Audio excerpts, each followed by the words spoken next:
Hello and welcome to Pat's Chat. I'm Doug Kyed, joined as always by Michael Hurley. Michael, I have good news. Yeah. I come bearing good news.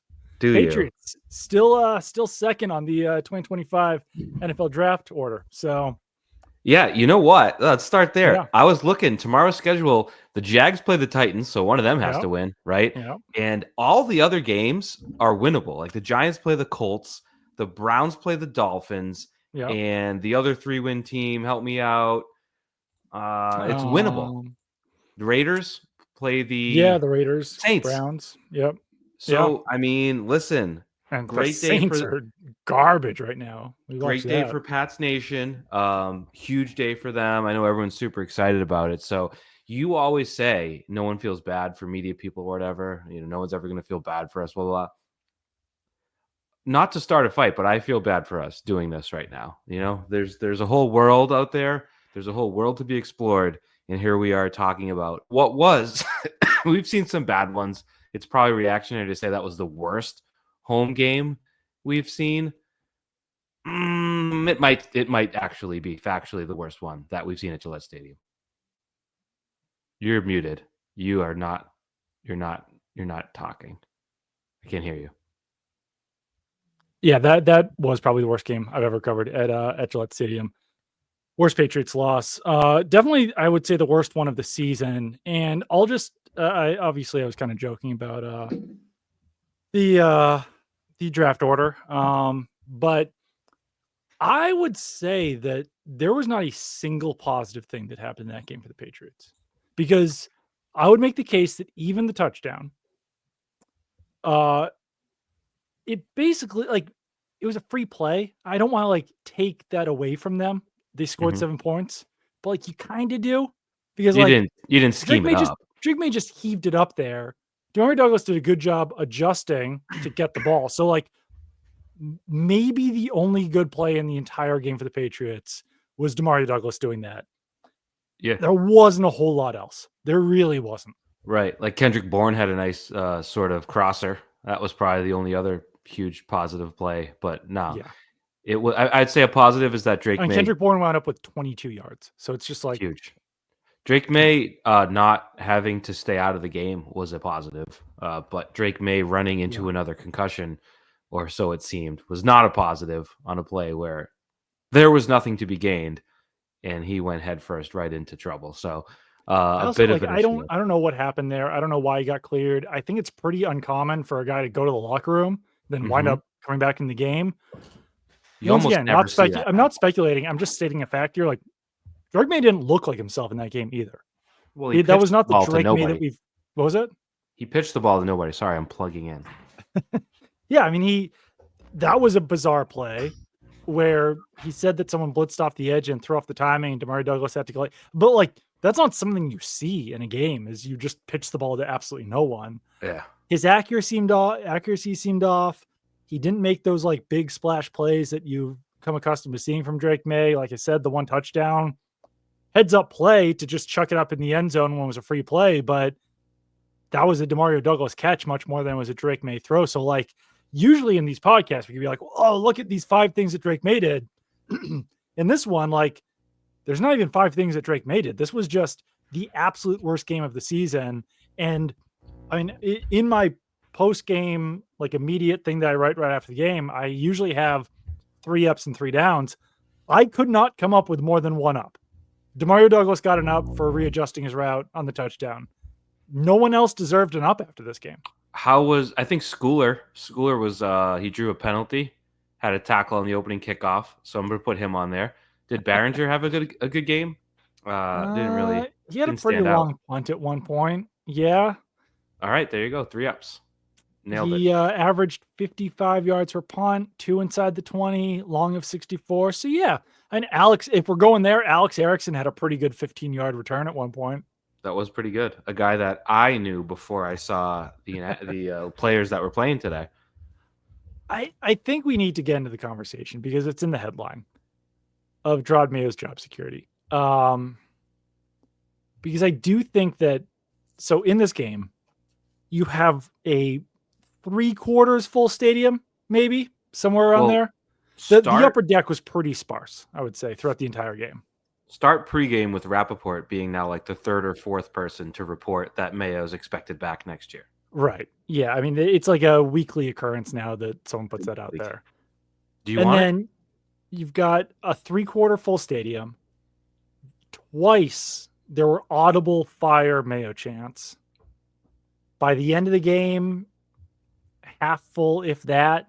And then they come out and lose 40-7 after everyone, does victory laps because they were leading the Bills for a portion of the previous game. Like, I don't know. I forgot exactly what we said after that game, but like everyone's talking about that game like they won it when like they literally fumbled it away. Like they made mistakes to lose that game. They didn't deserve to win that game.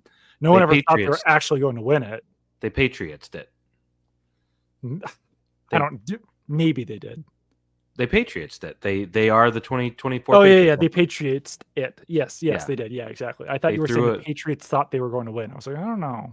No, they Patriots did. So Yeah. like there was. I don't think. Now, can we quickly apologize to any Pats chat listeners because the person who uploads our podcast, who can remain unnamed for the time being, uploaded it but might have not clicked the last button, and thus the audio podcast was not available for multiple days after it was recorded. So we were kind of a YouTube and Twitter only podcast. The guy who puts it on Twitter and YouTube did a great job. One of the people on the Pats chat payroll did his job. The other tried his best to do his job. Yeah. Was but battling. Patriots did.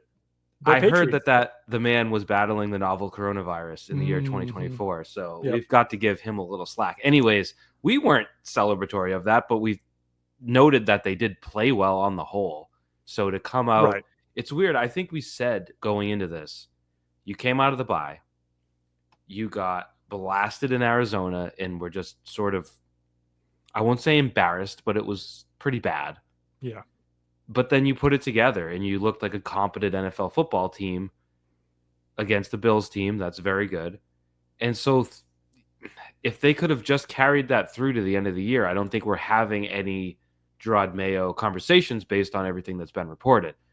To go back and now double down on that Arizona game by actually getting embarrassed, by being at home, by getting – I think if they lost this game 24-10, I don't think we'd sit here and be like, it's a crisis.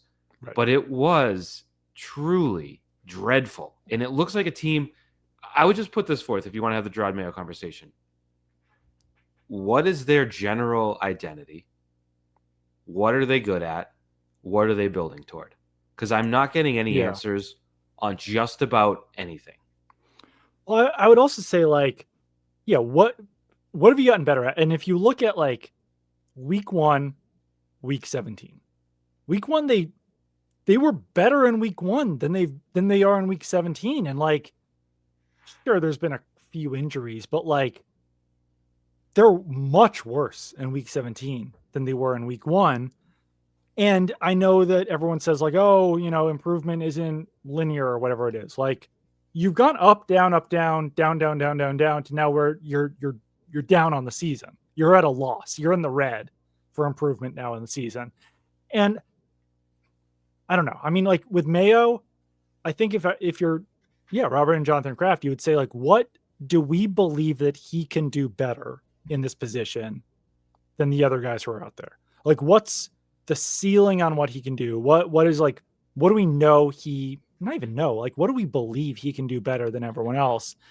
And after this season, like, unless he's just like, I can improve everything, that's a really difficult question to answer. I don't think there's an easy answer to that question right now. Yeah. And I'm trying to think, there was a couple weeks ago. All right. Yeah. Here's the quote.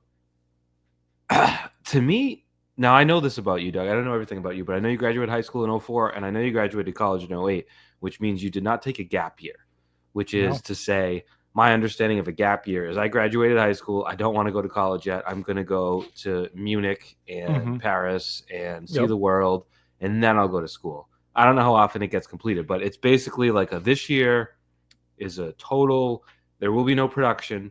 It will be about experiences and learning and seeing the world.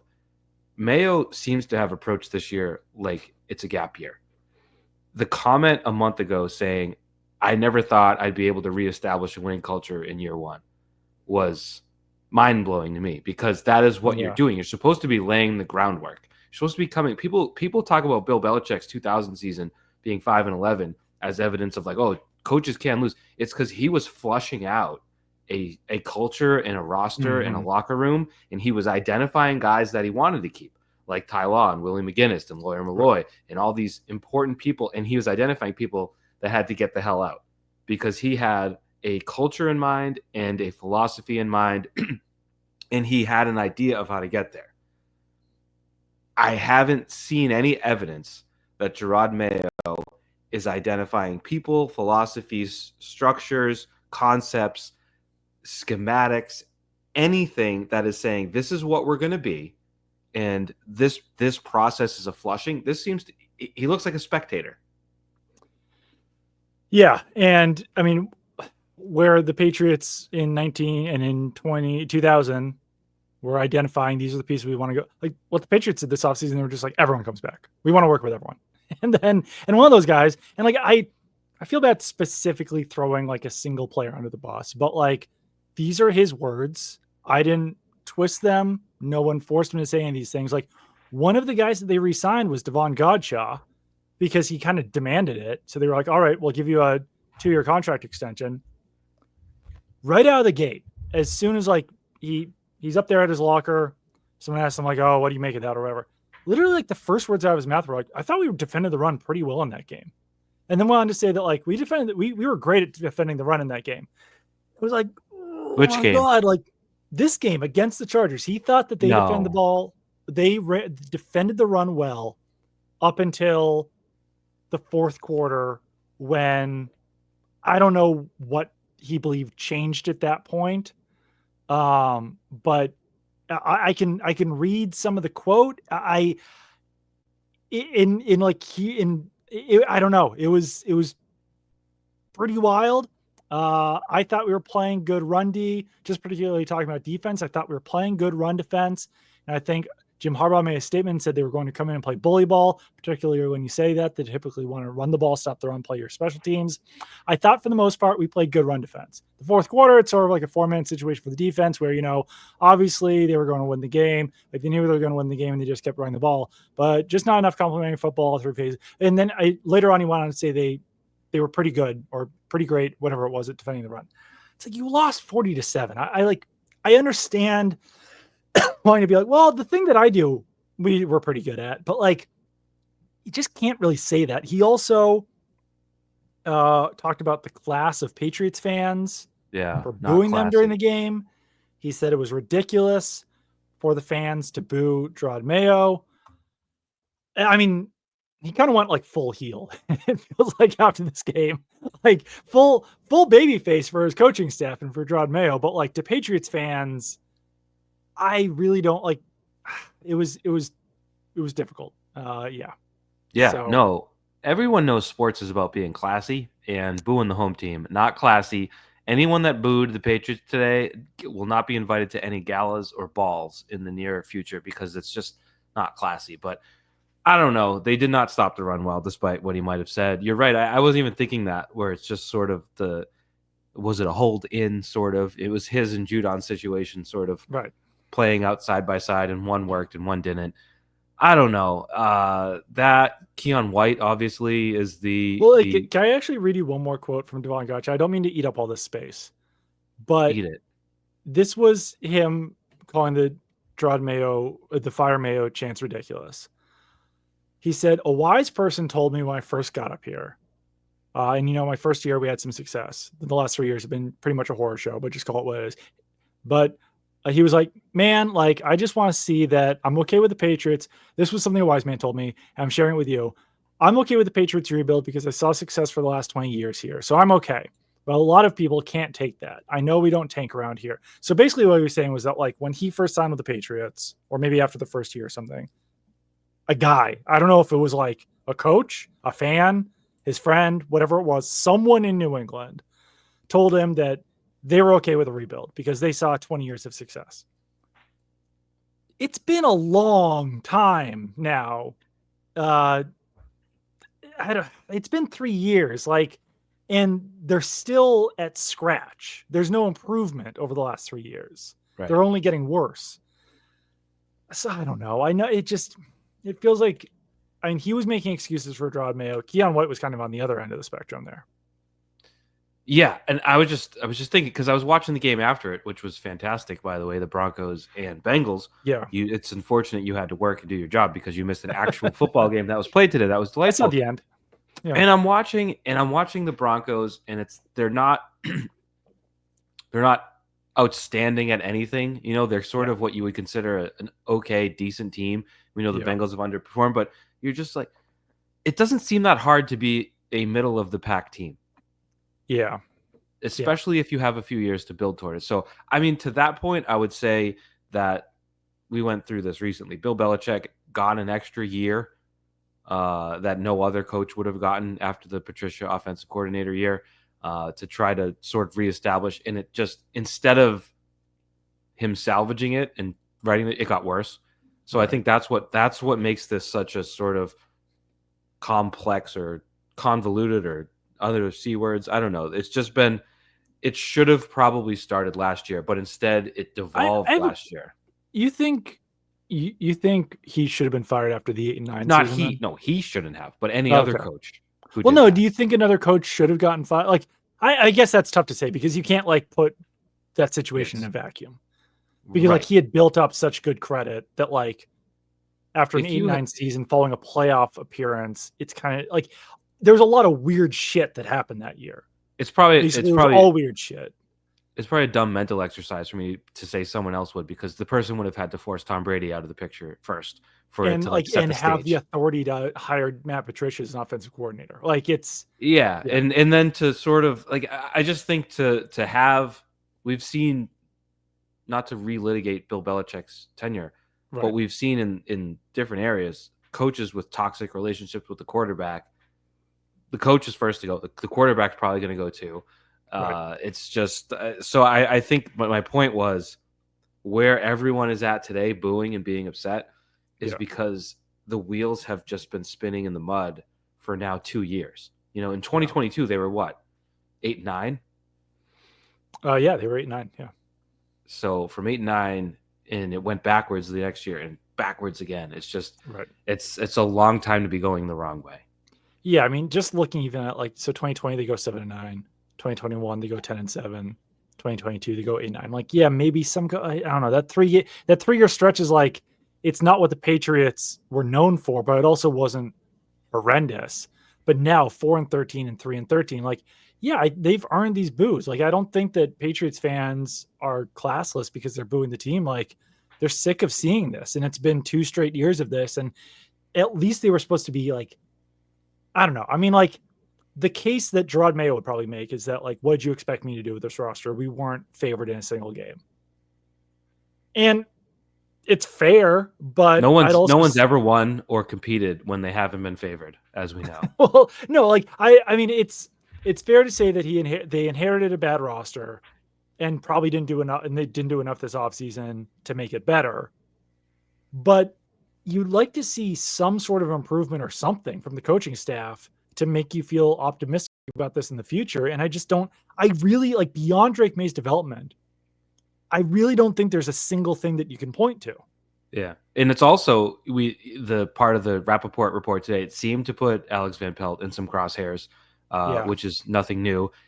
If that was the case, I wouldn't say he had his best day overall. No. They had 6 yards on their first 6 plays. I know Brissett had to come in for a little bit, but like 3rd and 2, the outside run to lose yardage. It's just, there was nothing there that helped his case. And it does seem his worst performances. Yeah. Yeah. And right or wrong, it does seem like that is the way the feelings are trending, where somehow he became the poor person everyone points their finger to. Right. But I don't know. I don't know what justification. Like, let's say the Crafts actually are pissed, right? Yeah. And they go to Jerod and say, "What the hell?" I don't know what Jerod can say. Right. To convince them. I mean, I think you would just have to say, like, have you seen the roster? Yeah. Is it a 40-7 of the Chargers roster? You know? I don't think so. I mean, there's a lot of those examples we could look at where we say, you weren't gonna win, but Right. you could be playing. And it was Gottschalk, And to right? be That said, blown out this late in the season. It's like, he said something like, "We're playing for pride." right. Were they? I think some of them were. I want to. So after the game, and I want to get into the Ramondre Stevenson starting thing in a second because that was interesting in itself. I'll tell you three guys who I think were playing for pride. In the locker room after the game, we go in the locker room and Marte Mapu, Jalen Hawkins, and Del Pettis are all sitting. Two of them like at their lockers, one in a chair facing the other two. I forgot the exact formation of them. Sorry, And Mapu, Pettis, and Mapu, Pettis, and Jalen Hawkins. I understand that like a lot of people listening to this are probably saying like, who the hell are all three of those guys? They're or all like safeties. national play-by-play guys who would say Mapu. Marte Mapu, 2023 third round pick, up and down season this year. Del Pettis, undrafted free agent. Jalen Hawkins, a veteran who was signed this year. Those guys all sat just having a conversation at their locker after this game, like a very serious one, for an entire hour. For like, it was until beyond 5 o'clock when Jalen Hawkins finally went to his locker. And then Mapu and Del Pettis continued talking for another, let's say, like 10 minutes or something. And I asked them what they were talking about, and they were just saying, like, oh, just talking about leadership, not throwing each other under the bus, like what we do moving forward, how we like, prop everyone up, make sure that like that maybe it's all for show. I don't think it was, but like that tells me that those three guys really give a shit and are like, Yeah. what are we supposed to do? What can we do? What can we do to improve this situation? But then like, I think there are other guys and like, not to throw them under the bus, but like then Devon Godchaux being like, oh, I thought we defended the run well. It's like, that's the 30-something-year-old veteran leader who's like supposed to be that guy. And then you've got the three younger guys and then another, I wasn't able to ask either guy about this, but Jalen Polk was sitting in his locker and Dietrich Wise walked over and had a pretty lengthy, just one-on-one conversation with Jalen Polk. And like, say what you will about Dietrich Wise, it hasn't been his best season, but like that showed some pretty good leadership in the locker room as well. So like, there are guys who are fighting for pride. There are guys who are playing for pride. I just don't think it's enough right now. And I think it's hard to identify the guys who aren't. Then you went up to Jalen Polk and you were like, and he was like, yeah, I think we caught the ball pretty well today. But the Ladd McConkey, Jalen Polk thing was tough. Let's get to that in a second. But the Godchaux thing, as you mentioned it there, he's kind of following the lead of the head coach, which is, if you do this, if you consider this, like it actually wasn't that bad. It's like, no, man, it truly was. And Mayo is the manipulator of reality when it comes to that. But you weren't watching on TV because you had to go to Gillette today. Haha. But they hammered it pretty good. They did the trade graphics. I'm sure you saw it hit Twitter of what the Chargers got. They did the stat comparison of McConkey versus Polk and Baker. It was rough, and your guy Jalen Polk and your guy Javon Baker combined again for 0-0-0, which is just, that is one of the things we said after and during the bye. Like, what do you want to see? It's like, at least let those guys show up and do something. They have done nothing. And I mean, they barely even played in this game. I did want to say on the McConkey thing, because you were talking about the defensive backs, you lost Christian Gonzalez to a concussion, that seems like. And B, Jonathan Jones, I don't think has ever looked that bad in a Patriots uniform. It was brutal. And that's gets into coaching, and whether that's Covington, Mayo, both, whatever. He can't cover Ladd McConkey. So I don't know who you put in there, but you have to make a change at a certain point. And he was getting bullied the way that, like, when a starter would go out and some undrafted rookie would go in and Tom Brady would just get like Terminator eyes and just just completely pick on that person. It was happening to this 10-year vet with a rookie receiver. It was brutal. So also Kyle Duggar was close defender on all three of those touchdowns, which does not bode well for Kyle Duggar in that game either. Yeah. Probably should have helped Jonathan Jones more on that deep catch. And he was, like I said, close on those other two as well. Jonathan Jones. One of those was sick. I'm not going to blame anyone on defense. I think it was the first touchdown. Yeah. To help me out here. Was it McConkey, or was Davis. it It was the first one. Davis? Yeah. Oh, That yeah. The was Davis one was crazy. Yeah. that was sick. No fault on the defense there. That was cool. Sports are fun. I want to, before we end the Ramondre Stevenson comments, I do actually want to clean something up from last week. We messed up last week because Jerod Mayo actually did it again with the if you take out that bad thing from happening, and we didn't even catch it Oh at the no. time.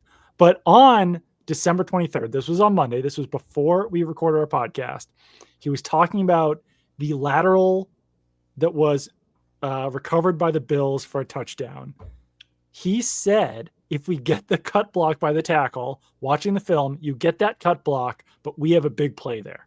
So he's basically saying, like, if you take out the missed block, then we basically have like a huge play. It's like, Yeah. But it happened. I didn't miss that. I had if I do say so, I had a really good tweet about that. So I'm gonna get it. It was if Jacobs makes the cut block and Polk makes his block and May doesn't throw it backwards and Stevenson catches it, then it's a big play. So if you just, all he said was the Demontre Jacobs block. Right. While ignoring the fact that Polk didn't make his block, that May threw an absolute bullet backwards. Like if they get the cut block and he makes that throw, it's still an absolute cluster. So even you would have to account for so many different things going right on that play, and none of them did. You never have a tweet that really goes out there today. It just stood out to me. One. It was the pass to Polk up the right sideline, which was a beauty of a pass that Polk did not catch. Oh yeah. Replay showed he actually he wasn't going to catch it anyway. He was just kind of flailing his arms out. Yeah. But the corner did rip his whole upper body back and completely changed his body trajectory before. So it was pass interference, and the camera just showed Mayo right there looking at it like this. Yeah. And then after it went to Mayo, and he was just like, yeah, I don't know. I'm still waiting for the fire. I'm still waiting for something there. This guy played football, Right. Yeah. There's no passion or fight. You would think a linebacker head coach would have some sort of energy. I'm not seeing any energy in Houston. Mike Vrabel.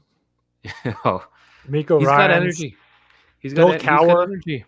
Maybe I can think of more than one. I know a tight end who's got great energy as a head coach. He does shower workouts, I learned today. But you know what? I can think of a linebacker who didn't have great energy. That was Mike Singletary. But he took his pants off. Are you kidding me? Mayo should do that next week. I said great energy. Mayo should do that next week. Sure. Maybe. He took his pants off to inspire the troops, to get the boys fired up. I think we need that. Yeah. Well, so the Ramondre Stevenson thing, I mean, what the heck, man? So before the game, Jerod Mayo tells Scott Zolak that, all right, we're going to start Gibby today. So Gibby, as he's known to all. Known. Antonio Gibson. The plan, like you said, we're going to start Antonio Gibson because Ramondre Stevenson's fumbled 7 times. Antonio Gibson's fumbled a couple as well, but he said, we're going to start Gibby. And then first play of the game, who's out there? It ain't Gibby, it's Ramondre Stevenson. And I asked Ramondre Stevenson after the game, I was like, what was going on with that? He was like, I have no idea. I was like, you weren't told during the week that you're going to start? No, I have no idea what happened there. So and I saw, I want to get it right. I think it was Nick Coit from ABC6 in Providence talked to Gibson after the game, talked to Gibby. Yeah. And his eyes, he was asking the question if there was thought that you were going to start the game, and Gibson, his eyes widened. He was just like, He's like, no one said anything about that for me. So that was not in my mind at all. So is Mayo just like a people pleaser, and the person right in front of him, he wants to make them happy based on what they're asking him? I don't understand how you could say Gibson's going to start. I genuinely don't know. And his comment after the game was it was a coach's decision. And then people tried to follow up. He just kept saying it was a coach's decision. Like Van Pelt's decision. And again, this doesn't matter because they were so bad, but it speaks to the sort of lack of clarity on game planning, for one. Right. This isn't something that should be up for not even debate, just it should be known. You know what I mean? Like you have a Friday walkthrough, a Thursday walkthrough, and you have your first 15 or whatever, and you're scripted and you're ready to go, and you got a game plan, and you meet the day before, and you walk through whatever. And when you're on the road, you do it in the hotel. Like everyone kind of should know what's going on to start the game. Yeah. And it seems like even the head coach didn't. I genuinely do not understand what happened there. And I've asked people and they don't know either. And like one person said, maybe it's just like a miscommunication. At this point, like, I have no idea what happened, but like, let's say that Mayo even just like misspoke and meant like Gibson will play more or Gibson will like get as many touches, something like that. But then after the game, Mayo's been criticized so much for walking things back and saying they misspoke. Like maybe now at this point, he's afraid to be like, I misspoke. I meant this other thing. But like, I don't know. Like you're the head coach. And that's the problem. Like, so I did want to talk about this too, because so many people have said like that the plan was for Belichick to have one more year and then they were going to turn over the reins to Mayo. So they did it a year too early. But like they did it a year too early. So you can't really put the toothpaste back in the tube now at this point. Yeah. And he probably would have benefited from sitting one more year as an assistant coach. And I don't think he's benefiting from being a head coach this year. Like, is there, I guess like in one way he has done better with the media, but I don't know. Because what do you make of his like non-answers over the last 2 weeks now? I'm still trying to, because you know how Twitter is hard to tell what's real and what's not. I remember seeing that, I mentioned this before, Belichick and Mayo weren't speaking at the end of last year. Was that real? I mean, I've heard that. So I'm not sure that was a tenable situation.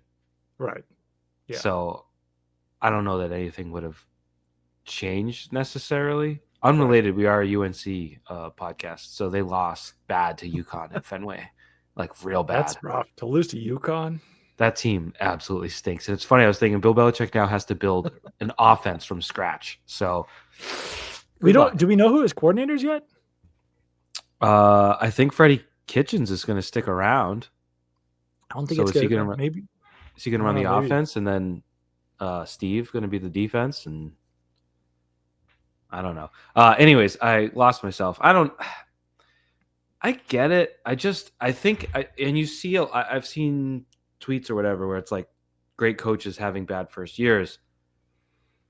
I think there has to be more than just like, we're not just looking at the record.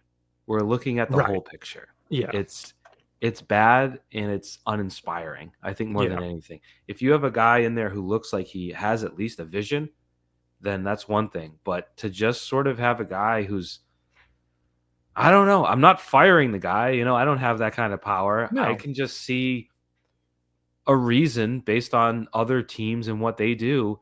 This would fit the bill for a one and done type year based on how bad everything is around the organization. And again, I know people accuse us of, lighting. I said this last week, lighting pitchforks. No, lighting torches and pitchforks. I don't know. I'm not going to do that. I'm just trying to compare it to other situations I've seen. I don't know. I saw a recent Amazon order. I thought I saw you ordered a pitchfork. I need to gather hay in my backyard, so that's what that's for. But I don't know. I just think a lot of people are pissed. The building was pissed today. Next week could be worse. The Bills will have, if the Bills win tomorrow, they have nothing to play for next week. Right. Because they'll have the number 2 seed locked up. And they'll need to. They'll need to rest and get ready for the playoffs. So who are the Bills playing tomorrow? Do we know? I forget. Let me look. They're playing the Jets. So Jets. I'm thinking they win tomorrow. Yeah. And then next week, the Bills, I don't know. It's the NFL. You can't rest 50 guys, but you can rest, Josh Allen and some important players and get them some rest. If they lose to Buffalo's B squad on another cold winter day with nothing going on, it's going to be just as bad. So I don't know. Well, that's why I said after the game that like I'm not ready to say this is rock bottom because that could happen next week. Like if they lose to Mitchell Trubisky, that's rock bottom. Okay. I'm glad you brought up rock bottom because let's do this real quick, okay? Because that is certainly not the first time Pat's Chat has sent out a rock bottom tweet. So week 1, you beat the Bengals. Week 2, you lose to Seattle. Not bad. Week 3, you lose to the Jets. We were not saying rock bottom, right? I don't think so. Week 4, the loss in San Francisco, it was bad, but it was expected, so we weren't saying rock bottom. I would say week 5 when Week you 5 lost. might have been rock bottom. Was that Skylar Thompson? It was Huntley. Tyler Huntley, sorry. Yeah. Skylar Thompson was last year. Dolphins lost. Houston, we weren't saying rock bottom because Drake made his debut. Jacksonville and London, we were saying rock bottom. We were probably saying rock bottom, yeah. Definitely. You beat the Jets the next week, haha. Losing to the Titans. Overtime loss to the Titans. We were saying rock bottom.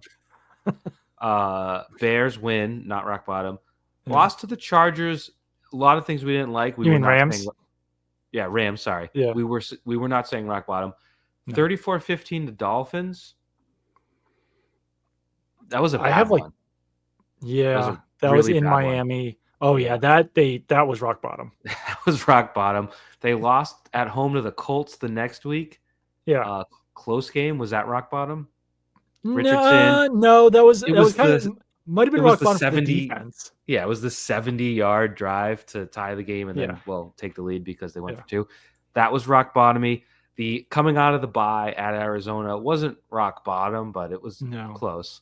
And now we're here again. So that's like 5 rock bottoms. That's just like, this is like SummerSlam in 2000 because there are rock bottoms being delivered all over the place. Yeah, in wrestling in the past, it would only take one finishing move to end a match. Like when The Rock hit that rock bottom, that meant he won. These days, though, oh my God, you need to hit like 5 finishers. You need to hit 5 rock bottoms to win a match. Well, I was thinking King of the Ring, not SummerSlam. Because King of the Ring, there's like everyone in there, right? Yeah. Well, that's the one we got to Royal Rumble. This is like a Royal Rumble. Yeah. Of rock bottoms. Yeah. Yeah, there's been a lot of rock bottoms. This does feel like the rockiest rock bottom, though.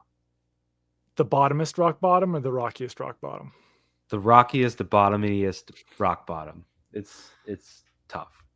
Yeah, and like I don't know, I hate to make light of this whole situation, but like it is like that's all you can do at this point. Like you can't. I understand fans are gonna be extremely angry, and I totally accept that, and it's fine. I'm sure that people within the team are very angry, and they aren't probably finding humor in any of this. But like, I don't know, like it's just not getting any better. It's gotten significantly worse. And well, and also like you said, if Mayo were to make an excuse, like, well, have you seen this roster? What are we supposed to do? The head coach, like people talk about, like I'll talk about it. Like Tom Brady was a free agent in 2020. Mike Rabel chose Ryan Tannehill over him. Mike Rabel was not the GM of the Titans, but head coaches have significant say when it comes to roster building and players they want and players they like. And so if Mayo went into that draft and was like, Elliott, Mac Rowe, I'm going to be over here having a Pepsi. You enjoy the draft. Then he's not a head coach. And if he did have a say, they did put another graphic up on the screen today of the Patriots' entire 2024 draft class. And it was like, yeesh. I know Caden Wallace did play today, so good for him. A little bit, yeah. It's just another case of someone saying, like, where we could say, what are you good at, Elliott Wolf? And I'm not going to absolve Mayo from that, even though he's a head coach and not a GM, because I don't know how many head coaches in the league don't have a strong say when it comes to, like, look at, I mean, probably the number one example would be Shanahan and Lynch in San Francisco. Right. They work in tandem. We could go through a million places. Like, do you think when the Dolphins are going to pursue a player, they consider how Mike McDaniel will utilize him? Like, obviously, like there's a clear, that's just how it works. So I don't let Mayo off the hook for the lack of talent on the roster when he was, and it's not as if he just came in from another he's been here. Knows the players here, knows who should be and who shouldn't be. So I don't let him off the hook for any of that. No, I agree with that. There's a belief in some sections of the Patriots front office, I would say, that like we shouldn't completely freak out about Jalen Polk and Javon Baker, because 2 examples that were pointed to me were Devontae Adams and Jordy Nelson. Both took a while to get going in their careers. Jordy Nelson, 366 yards, 320 yards, 582, and then finally had a 1,200-yard season in year 4. Devontae Adams, 446 yards, 483 yards, and 997 in year 3. It's a fair point that maybe wide receivers don't always get it right away. Can I interrupt you? Can I just stop you? Like, sure. If Jalen Polk had Devontae Adams' rookie season, everyone would be happy. That's the thing, is that like it's just historically bad for these two guys. Devontae Adams caught 38 passes for 446 yards and 3 touchdowns on a Green Bay team that went to the NFC Championship game. That's good. It's okay. Was he a first round pick or second round pick? Second round pick. Yeah, no, you would be happy with 480 something yards, 440 yards for Jalen Polk. It's just like that's the depth of bad things are for Jalen Polk and Javon Baker. Like we keep bringing it up because it just keeps being crazy. But like, how do they not catch a pass today? Like, how does Jalen Polk have like 3 catches since September? How is this possible? I'm just laughing at. I shouldn't say it. I'm just laughing at the examples brought up for comparison. Like, they both played in Green Bay. I noticed. Well, I think that's because Green Bay is top of mind for a lot of people in the Patriots building. Because like most people, and it's probably not the person that most people are thinking of. I know. I'm just saying, like most people, when we go about our days in 2024, we're not like back in 2008 when Jordy Nelson debuted. It wasn't great. It was mediocre. But also, I mean, okay, if you want to make the Polk point, I don't know. You feel free to. Baker hasn't caught a pass yet.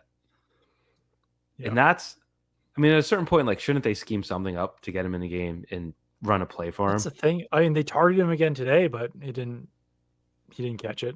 Both guys were targeted. I thought it was like, I think it was over the middle. It was like an cut. I don't know. But like those guys, just like, it's wild. Game after game after game, 0 catches. No production. And it's funny because correct me if I'm wrong, the reasoning they didn't want McConkey is because it was redundant with Demario Douglas. Yeah, I do that sometimes. I think the belief was that, like, okay, we've got Kendrick Bourne who can play in the slot. We've got Demario Douglas who can play in the slot. We've got KJ Osborne who can play in the slot. Yeah.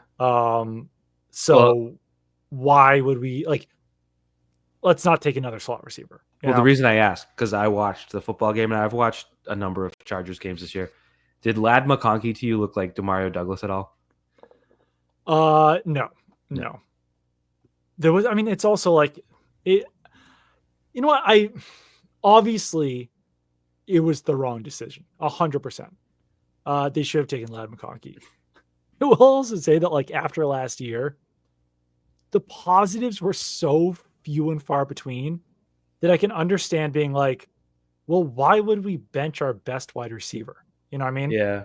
I don't know. You can come up with some formation that could work where they could. Well, that's the thing, is that McConkey isn't strictly a slot receiver.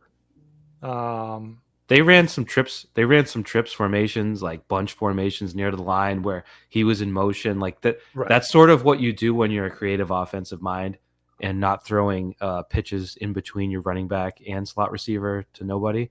Yeah.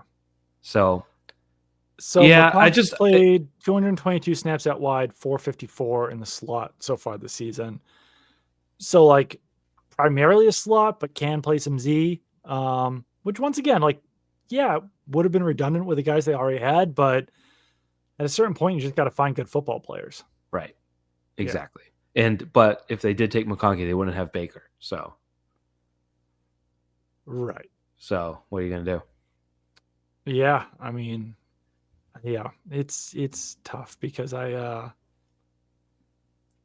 really liked Javon Baker in the draft, but it really has not worked out. McConkey was, like, hurt at times last year. I don't know. Yeah, he's very good though. I guess. Yeah. One quick thing: the Rams scored 28 points on the Patriots, and the Cardinals scored 30. I heard your colleague Andrew Callahan today point out to Mayo that the Chargers became the 3rd team to set a season high in points. Is that right? Yeah. Yes. The Rams and Cardinals currently have 0 points combined in their games. So defense, a bit of an issue for the New England Patriots. Oh my God, yeah. And like, yeah, no, the run defense was not good. The passing defense was terrible. Um, yeah, I mean, like, I will say that like Christian Gonzalez being in that game wouldn't have made a difference. He He's a gave up great the player. fourth down completion to Quentin Johnston.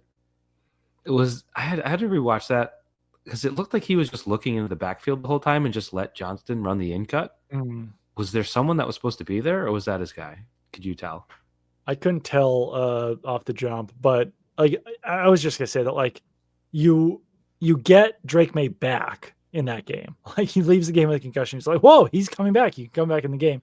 And then immediately Christian Gonzalez also gets a concussion. It's like for them, they're probably just like, we can't catch a goddamn break in this game. Well, Like, and then we almost lost our best offensive player and we immediately lose our best defensive player. you also had a decent defensive play where out of nowhere, Marte Mapu sees the ball on the ground and dives directly into Keon White's thigh and knocks him out of the game temporarily. It's like, wow, this is not good.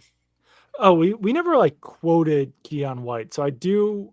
Let's do that real quick because I think I can pull that up. And can I say this like as an introduction? Yeah, The story by Karen 2 days ago, yesterday, whenever that was, it kind of came out of nowhere because I don't think anyone here in the region had even talked about Keon White in months, which I guess is the because point. he hasn't really done anything in months. Right, but it's not as if, talk shows were focusing on Keon White and Right. there was full segments about what's wrong with Keon White. We'll get to that after the break. He was sort of declining in silence. So to come out and do that, it made the motivation for it to me a bit confusing where it's like, is he responding to something or is he mad about his situation? I couldn't tell. He speaks very vaguely, I will say, and I don't know. For him, like he can say what he wants. It might be a better situation where it's like either say exactly what you mean, or just kind of play the Patriots, the old Bill Belichick game. But so he's asked today, Keanu, is there a realization given what the results are this season that major changes are coming? He said, I mean, I hope so. If changes aren't made, then what are we doing? Again, NFL is a production-based business, so if we're not doing anything to change our production, which is lost, what are we doing? And I asked him, what changes are you hoping for? So again, it's not for me to decide. First and foremost, I'm changing how I play the game. But like by being like, yeah, I hope there's changes. I think most people would read that as him being like, I hope our coach gets fired, right? Right. Or that's what it sounded like. Well, I mean, there's got to be changes. I'm not saying he's saying that because I don't know what he was saying because he wouldn't specify, but like that's how it comes across. And like when he said to Karen, I'll have to reassess things after the season to see like what my future holds. It sounded like he was saying he wanted to be traded, which like I don't know if that's what he meant or not. Because and I don't know how all of this is going to resonate with. I guess it might not matter how it resonates with the coach or front office or whatever if it comes down to it. But like, I'm curious in the interim how all of this resonates with them. In the first quotes to Karen, it seemed like I need to get on the same page with my coaches. I got the impression I'm being coached poorly. Because Keon liked being coached by Belichick. He said as much on a podcast. I remember seeing a clip of him being like, he's tough. And I like that. I need that. Right. I took that first quote as sort of being like, nobody's coaching me right. And then to come out today and be like, well, changes have to be made. That's what happens when you're terrible. I don't know. It's just weird because, again, there weren't fire Keon White chants up and down the streets of Boston over the past few weeks. So it kind of came out of nowhere. And this is sort of, you're at that point. I noticed with all you guys today with your locker room reporting, it's like a breaking point type moment, a day like today. Yeah. So how does this next week go? I know it doesn't matter sort of in terms of like results and things like that, but it's sort of like if you have a sweater with a loose string and you pull it, is that going to keep getting yanked this week so that they just come out next week and it's just an even worse mess? That's the interesting spot with where they are now, I think. Yeah, I think the fact that there's only 1 week left in season 4, guys, keep talking is probably a good thing for the Patriots. But I do want to talk about the pass rush real quick. Because I asked Keon White the pass. Oh, it's non-existent. Yes. The Patriots pass rush. It does not exist. I said to Andrew at one point, it feels like the Patriots have not had a legitimate sack in like 6 weeks or 7 weeks. I forgot exactly what I said. And then as the game was happening, I rewatched. They have 3 sacks since the Bears game when they had 7 sacks. And I want to describe them to you. One of them, Brendan Schooler came off the edge and ran as fast as he could at Tua Tagovailoa, who was scrambling to his left, and Brendan Schooler brought him down for a 7-yard sack. So, like, yeah, it's a sack. It's also your special teams guy on a scramble. So it's not like an in the pocket, like you're getting to him, sacking him. Trick play. It was a trick play. The other 2 sacks were on Tua in that same game and then Josh Allen last week, where they're in the pocket, and then they just kind of like move up into the pocket and get sacked. So it's, I guess, kind of legitimate, but they're not like immediate. It felt more like Allen and Tua were both like kind of moving into sacks or scrambling into sacks. It wasn't like Derwin James rushing Right. off the edge, bulldozing Antonio Gibson, and then ripping your quarterback to the ground. So like the Patriots legitimately have not had like a traditional sack since they played the Bears in week 10. I asked Keon White why their pass rush is struggling. He's like, well, and he got kind of condescending, being like, when you play scrambling quarterbacks, your goal is to keep them in the pocket rather than like pinning your ears back. And I don't mean to be a jerk about that, but like but it's, and like, that's his opinion. So I'm not going to sit there and argue with the guy about it, but it's also like, well, Caleb Williams is pretty athletic and you still managed to sack him 7 times. Yeah. Justin Herbert, not like what I would call I mean, he can run. He's like a 4.8 guy, probably. I wouldn't call him. It's not like you're facing an elite mobile quarterback. Right.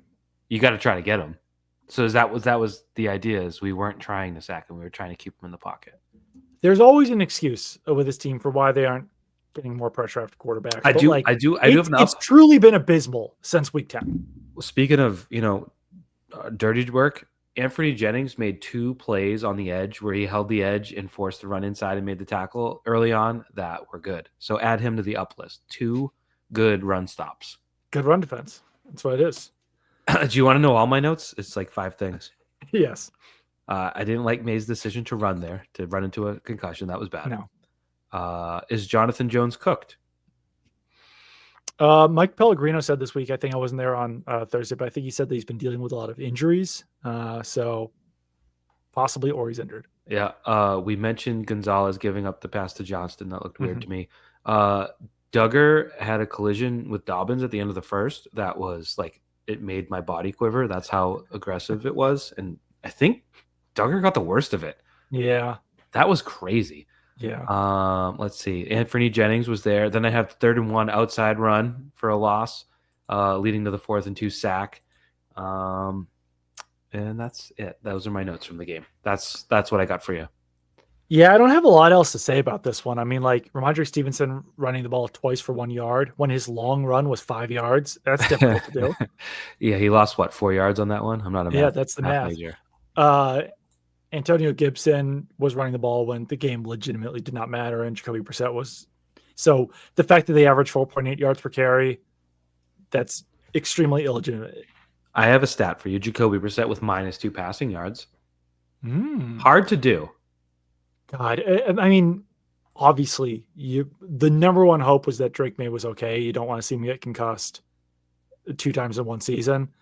So that was like the number one thing, being like, hopefully the franchise, like hopefully anyone's okay, but hopefully the future franchise quarterback is okay. After that first drive, I was like, we're going to watch Jacoby Brissett for the rest of this game.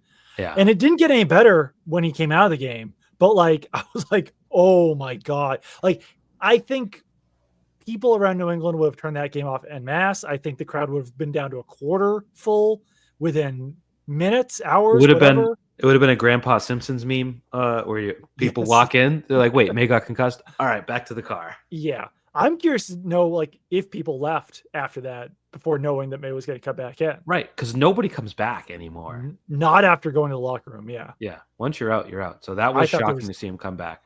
Zero chance that he was going to come back in. So thankfully he did. Yeah. But, yeah, I mean. And there was it's not a nitpick, the 4th down sack he took where I think it was Derwin James coming off the left side. Yeah. He just didn't seem to make any adjustment to it when they were clearly Right. showing it. Yeah. Yeah. There was no disguise.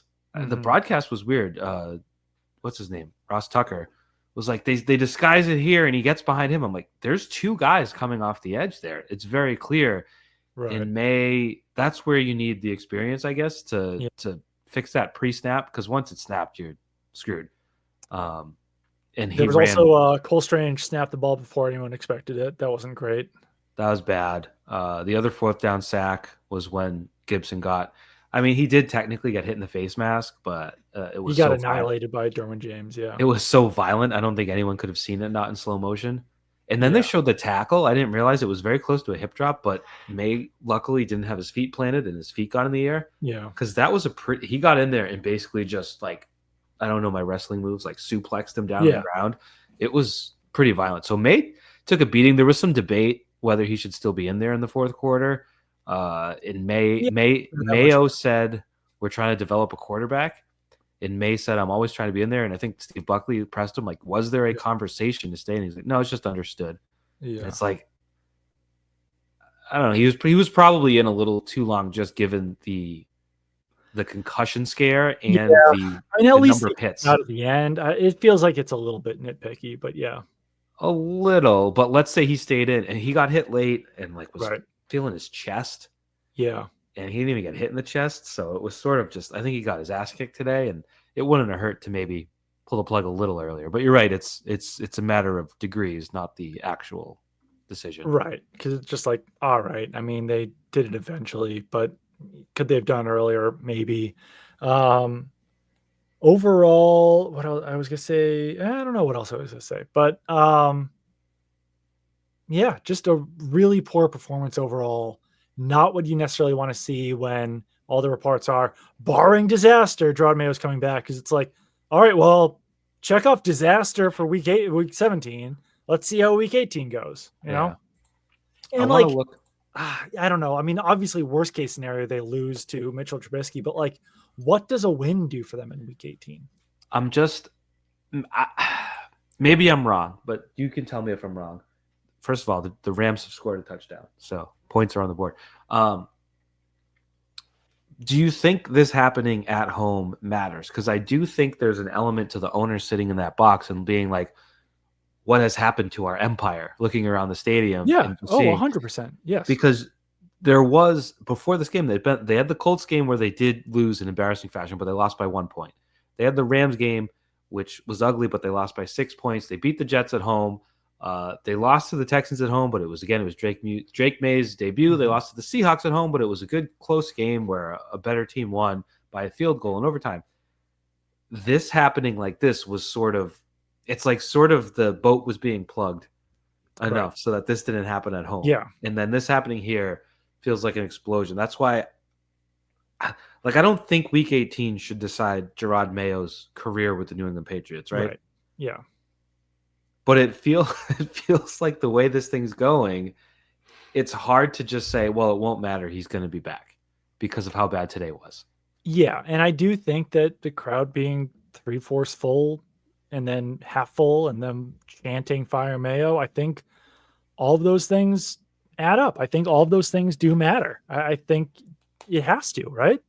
I mean, like, that's their football team. And if they bring back Jerod Mayo and like I don't know what happens this offseason, but like this would only happen earlier in the season next year. You know what I mean? Like, right. If the idea is like, well, we got to bring him back, and then this next season starts the same way and it's week 4 and you fire him, it's like, well, what the hell? You just wasted a year of your franchise. So there has to be a belief that it will get better quickly. Yeah.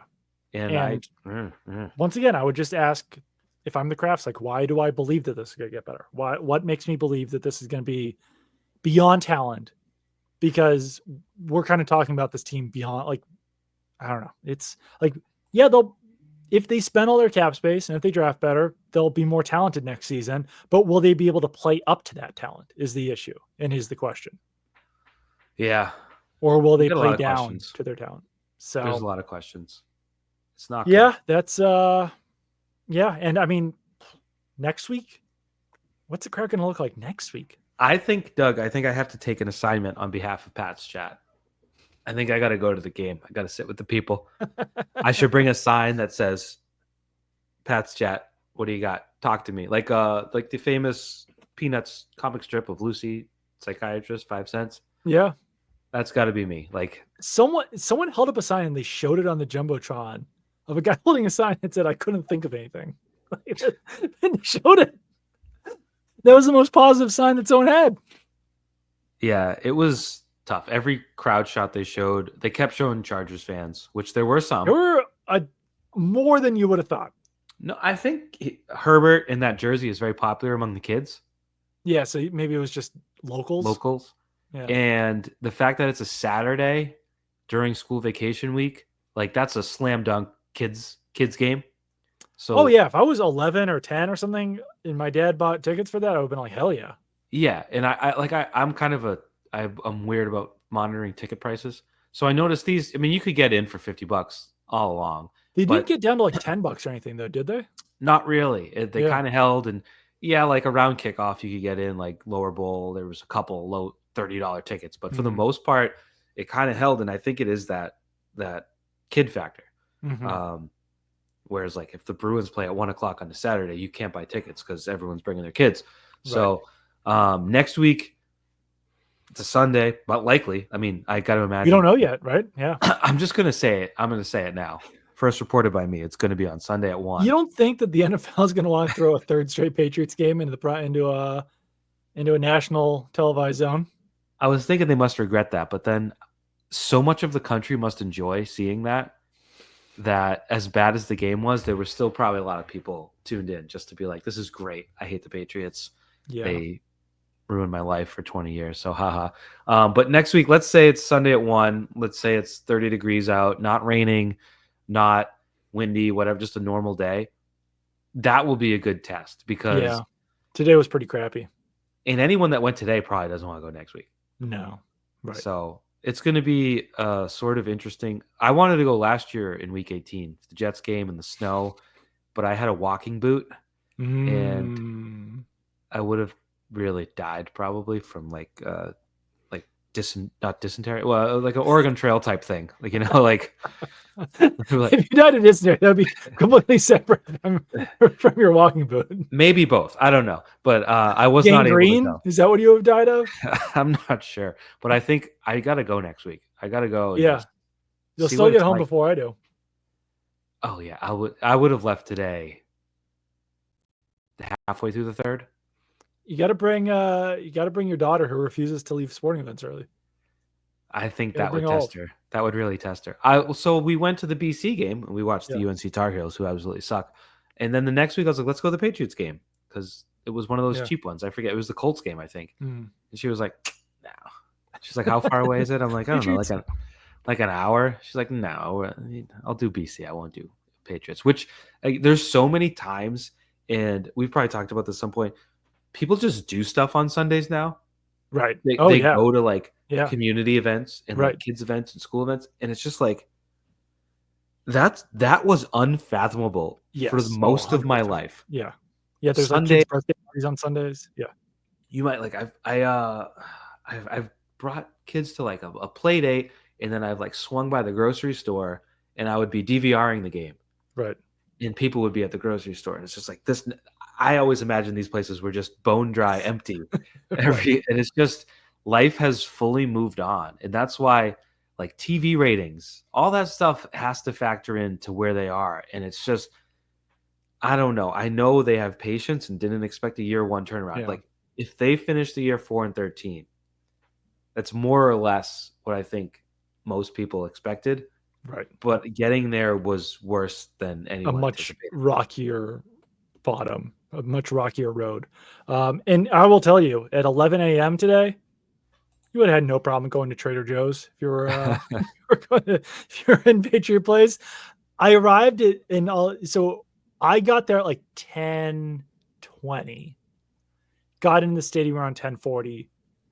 Quietest press box I have ever been in my entire life. I think getting there at 10:40, I believe I was like the third media member in the press box, which And would have been that's unheard of yeah, 5 years ago. 10:40s for people that know, that's kind of Really late. late. Yeah. Like if I was there at 10:40, I'd be a little stressed. I'd have to like because like 90 minutes before kickoffs when you get the inactives, and that's when like really things kick up. Yeah. You want to be well more established than Yeah. 10:40.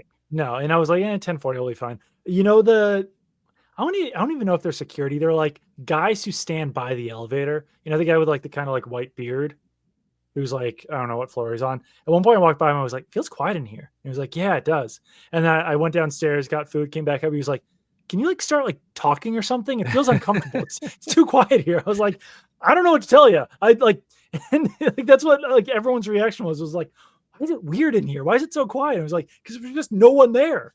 And that's something I've probably talked to you about and other people. Like back in the Rex Ryan Jets days, they would have to build bleachers in the lower press level to accommodate Right. all of the people. Yeah. Like that Monday night game when the Patriots won 45-3. I'm pretty sure I was on the red level. Is it that the lower level, right? Yeah. Red level. I was on the glass, but there was bleachers behind me, like stands in the press box. Like it was, you couldn't get it. The Oh my God. elevator Playoff lines after games. You'd trying to be get in the elbow to elevator. elbow with people. And now you go and it's just, you got your space. You can put Oh your my feet God. I had so up. much space. Yeah. It's and it just speaks to the interest waning so significantly that I don't know. It all factors in, I do think. And now, like that's how it affected us. But I think it speaks to the larger picture of, I don't know. You lost Brady. Yeah. That was huge, but you still had Bill. Yeah. Then you cut ties with Bill. You got May. You know? You got May. I just really, I don't know. We'll see what happens. I just can't imagine like selling people on this team next year unless they make some crazy trade, crazy free agent move. Travis Hunter. I don't know if it all, I don't know how much it helps. I don't know. I also wanted to say, because we do the Belichick comparisons, even though this is bringing up like 3 different eras of the NFL ago. Yeah. Oh, Bill went 5-11 his first year. Right. He went 2-8 to start, and then they went True. 3-3. Like there was something at the end that said, we're starting something, you know? And it does take time, and no one else is Bill Belichick. I'm tired, I guess, of hearing, oh, Dan Campbell started slow. A lot of people start slow and don't have the turnaround that the Lions have. I would say most have. If you start slow, you continue to be slow. Just because others have succeeded after a slow start doesn't mean that's going to happen. Right. And like the Lions won 3 of their last 6. They had a tie in there as well. We should end this podcast very soon. We have a million comments though. We do. The Bengals went 4-11-1 in Zach Taylor's first season, but they finished 2-1. Okay. So like usually there's some semblance of improvement by the end. How did the 49ers? 49ers first season under Shanahan was a complete disaster, but okay. That's an aside. I don't know. Yeah. Oh, but then the next season they went 6-10 and won 6 of their last 7. So I don't know. That's the next season though. Maybe that would happen. Shanahan also very clearly entered San Francisco as an established offensive philosopher. Well, that's the thing, is that he had run multiple offenses in multiple places with multiple quarterbacks. He had an MVP season with Matt Ryan the year before he took over. So it wasn't, he was a very experienced coach, and building that offense probably took time. They also had the whole distraction, or whatever you want to call it, of Colin Kaepernick and that whole everything playing out. So if I don't know, we don't need to have this conversation, but there is also, like you mentioned, Shanahan. If Jerod Mayo was available to all 32 NFL teams tomorrow, what job does he get? It's funny because 2 years ago he was the hot candidate, and the Patriots had to step in and say no. And now it seemed as though it was inevitable that he would leave to become a head coach. And I get why the Crafts were like, no, we're sick of people, leaving us and doing well elsewhere. Yeah. Let's keep someone, and Bill's old, and let's make it happen. I get that philosophy. He'd get a coordinator job, right? Or would he? if you were running a team, where would he be on your list? I don't know. I mean, I really don't know. I think you good might want question. to take someone who's a little bit more established, possibly. Right, because his brand, for lack of a better term, took a hit. Yeah. And people like us are people like me, I should say, I shouldn't throw you in, are saying like, I think Steve had a lot more to do with that defense. Steve and Bill had a lot more to do with Steve that. was the defensive play caller. Yeah. So like I think that has to play into the decision, right? Of like, if we make this decision, is someone else running to pick that guy up? Right. Definitely not as a head coach.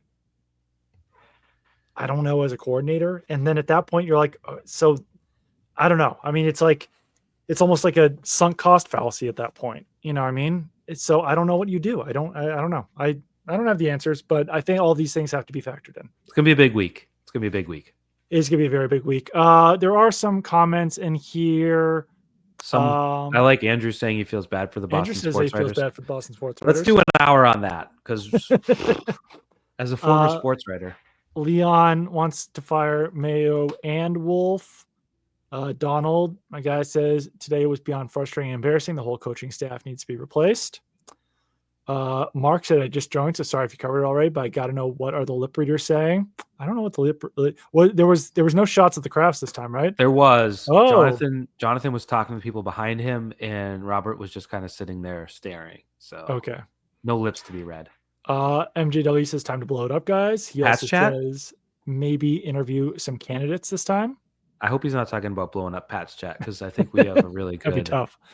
What do we offer? What do we do better than the replacement level podcasters? That's a good point. I do think that interviewing some candidates would probably be better. It does feel like at this point that if the Patriots did move on from Mayo, it'd be like, oh, so it's Mike Vrabel's job. So then we were talking about this before, like, do you even get people to come in to interview? I heard it was Burt. It was Burt Breer on the radio, and he had a good story about that. In that, when Bill Cowher stepped aside, everyone in the world thought it was going to be what's his name? He eventually became a head coach and was not very good. He was on the Steelers. Bruce Arians? It wasn't Dom Capers? No, it was. Oh, I'm ruining the story. The whole point of bringing it up. Dummy. He wasn't a good coach. Hold on, I'm going to go back. All right, hold that thought. Okay. I'm looking it up for you. Pro Football Reference freezes this little laptop for me so up. So Cowher's last year was 2006. Yeah. Who was his defensive coordinator? Ken Wisenhunt, offensive coordinator. Oh, okay. Everyone thought it was going to be Wisenhunt, and I guess that was just sort of the assumption. But then they did interviews, and Mike Tomlin was one of those interviews, and they were like, that was impressive. And that was 17 years ago, and he's still in that position. So I do think even if they fire Mayo, it has to be because they want to move on from Mayo. It can't be because they covet Mike Vrabel. Right. Yeah. Yeah. Vrabel being available could be a consideration and could be part of the process. But I think you're right. If it's just a fait accompli, like that's the guy, it's not going to work. Right. Ricky Slick said Pats could have had Bo Nix. I think you should be happy with Drake May. Yeah. Bo Nix had a great touchdown today, though. I don't know if you saw it. It had 67 air yards. Savage says, blow it up, boys. It's time. We're not canceling the podcast. Pat's chat this time. Yep. Unreal. MJ Dolly says, credit to Wolf for unloading Uche and Judon. Credit to him for literally nothing else. It's fair. I mean, Antonio Gibson, Austin Hooper, he drafted Drake May. I know, and no one wants to give them credit for that, but they did draft Drake May. Ricky Slick says Kraft needs to sell. Worst ownership in the league. That ain't happening. Was Wolf done to keep his job? Gibby. We just talked about that. Gibby, as you said. Gibby. Ricky Slick says fire everyone, players included, relocate to another state. I don't know about that. That's tough. Years of domination will let the Crafts into an insular, asleep, out to lunch nap. Dude, people are mad. Ricky Slick says Jonathan thinks he's a good businessman because his dad fed him with a silver spoon. And JW says Savage could have drafted better than Wolf. Hand him the keys. Savage laughed. I won't do that one. This is from my fantasy league. Yo, Doug, we got Mason Rudolph versus Aiden O'Connell in our third finals matchup. Who would have thunk? That That's is true. I have brutal. to start Aiden O'Connell because Tua Tagovailoa is doubtful. So That is it's brutal. a 2-quarterback league. So I do also have Josh Allen, but it's rough. That's brutal. I'm just glad that he's got Mason Rudolph too. MGW said other than the 40 points, thought the D played well. It's true. I don't know about that one. He's just Wayne Cram says he's just not the right head coach for Drake May. Time to move on. Ben Johnson watch starts today.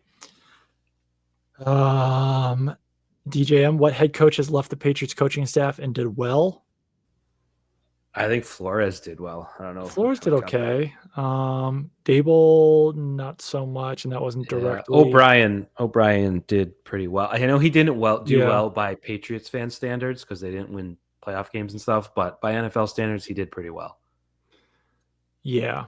There was someone else I was just thinking of, and this was a long time ago, but Pete Carroll eventually had some success. I know that's diving real deep. That was quite a while ago. Yeah. I heard he might coach the Bears. Someone did say Wisenhunt. So DJM, thank you. I wish I had the comments open because that was excruciating, embarrassing for me.